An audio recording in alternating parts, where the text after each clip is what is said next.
Bonjour, c'est Céline. Je voulais vous présenter les tunnels de l'herbier. Voilà, donc vous avez une vision pour vous montrer qu'en ce moment nous sommes dans le rempotage des plantes.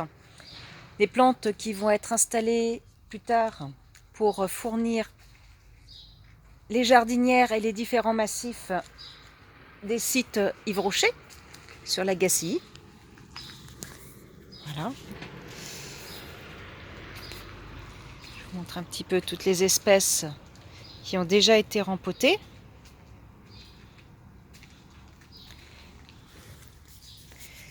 Donc les plantes, nous les recevons en barquettes, comme celle-ci, une barquette de 30 plantes.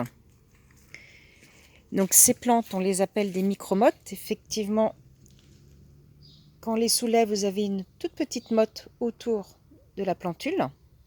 Donc cette petite plantule, après, nous la rempotons dans un godet, comme ceci. Ici, nous sommes sur un sujet géranium.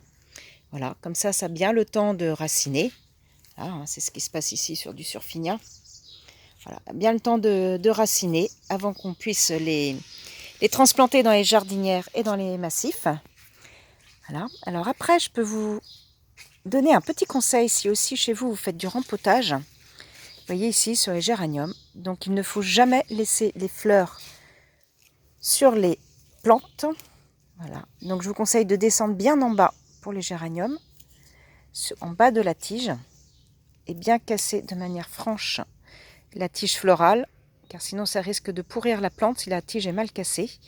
Voilà. Alors pourquoi supprimer les fleurs? Parce qu'en fait les fleurs tirent sur les racines, parce que forcément ça demande de l'énergie à la plante. Or la plante, quand vous la recevez, qu'elle est toute petite comme ça, elle n'a pas assez d'énergie pour faire ses racines, mais aussi pour fournir de l'énergie pour ses fleurs.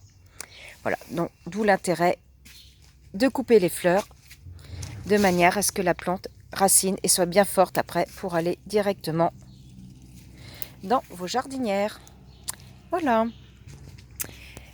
Donc je vous remercie de m'avoir écouté et puis à bientôt pour de nouvelles aventures. Voilà, prenez soin de vous.